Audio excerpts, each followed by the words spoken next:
Was Harley Race traveling with you on the road too? Harley Race traveled everywhere with me and was very great mentor, and that was very helpful as well. That helped take. I was putting a lot of pressure on myself, and then putting Harley with me relieved a lot of that pressure. Would you be the one driving, or would he be the one driving?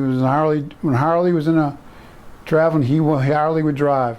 Cigarette in one hand, people have heard this before, a beer in the other. 100 miles an hour, literally. Pretty scary the first couple of times, but when you get used to Harley wanted to drive. He was a road warrior, old school, rubber on the asphalt kind of guy. When he drove, he wanted to get where he was going. He wanted to be behind the wheel, and I wasn't going to question it was Mr. Harley Race, sir, So. Did you ever see him in action in one of his altercations? Because I understand, I know this is towards the end of his career, but sometimes he'd get into it at the clubs. I saw him do some of his hand stuff with guys, where he'd hand wrestle with guys and twist their arm over. He did some unbelievable stuff with his hand strength, but Harley was also at that stage of his career. I heard Harley when he was young days. My gosh, he was like came out of would wrestle people out of the crowd when he was 15 years old.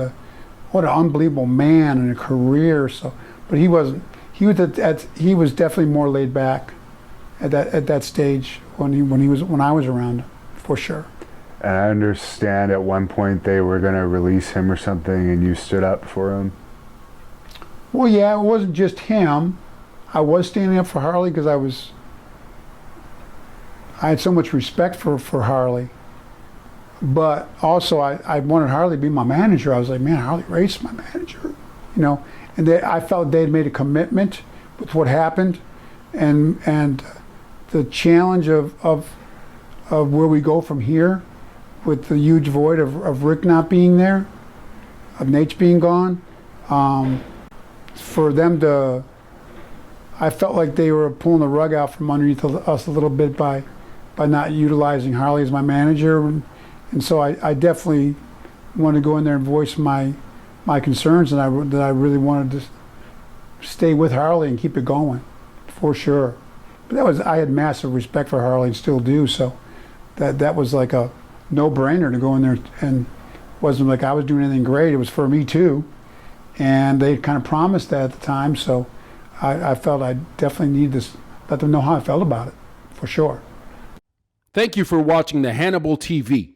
Please like this video if you enjoyed it, and click the subscribe button to not miss any of our latest shoot interviews, match videos, or news updates.